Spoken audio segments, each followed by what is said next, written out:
Olá, turminha! Hoje nós estamos aqui para falar sobre a força da gravidade e entender algumas grandezas físicas, tá?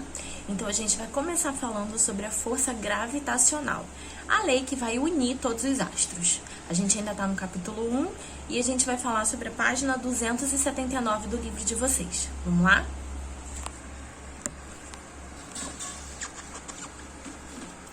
Pois bem, turma. Isaac Newton, ele propôs uma lei que valia para o céu e para a Terra, né? Valia para o universo todo, que foi a lei da gravitação universal. Essa lei, ela trabalha com a força da gravidade, que é uma força que existe entre os astros em virtude das suas massas, tá? Quanto maior a massa, maior a força. E também, quanto mais distante estão os corpos, menor vai ser a força aplicada, tá? Mas antes da gente começar a falar sobre a gravidade, vamos observar aqui, ó. Esse aqui é o ponto M, tá? Esse é um ponto M minúsculo, ok? Vejam que eles têm uma força entre eles. O ponto M, que é maior, tem mais força. O ponto M menor tem menos força. A distância entre eles também vai influenciar nessa gravidade, ok? Vamos entender primeiro algumas grandezas físicas. Que grandezas são essas? Força, massa e aceleração, tá? A força ela é responsável por modificar o movimento dos corpos. Então, aqui temos um exemplo de um carrinho. Esse carrinho vai ser empurrado com determinada força e vai entrar em movimento, tá? Esse carrinho, ele possui uma massa.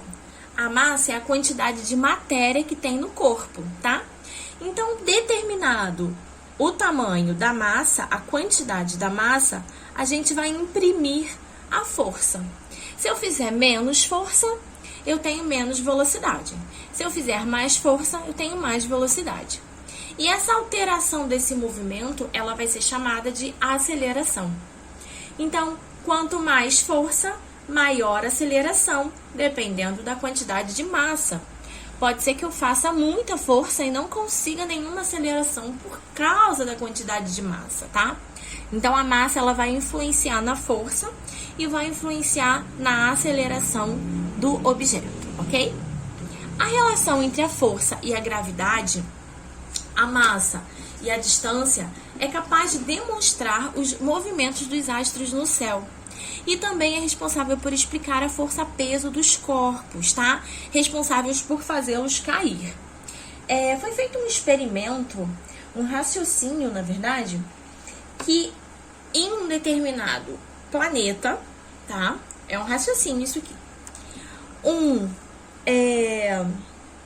Um canhão teria atirado uma bola, tá? O canhão tá aqui no ponto V. E essa bola, em determinadas forças, produziu determinados tipos de aceleração, caindo no ponto D, no ponto E e no ponto F. Porém, foi realizada uma explosão desse canhão com tanta força que a órbita dessa bola ficou em volta de todo o planeta e não caiu mais. Ficou passando pelo planeta, assim como acontece com a Lua, por exemplo. Uma órbita em volta do planeta. Ele tem a massa e uma força de aceleração tão estáveis que permitiu com que eles ficassem fazendo essa volta em torno do planeta, ok?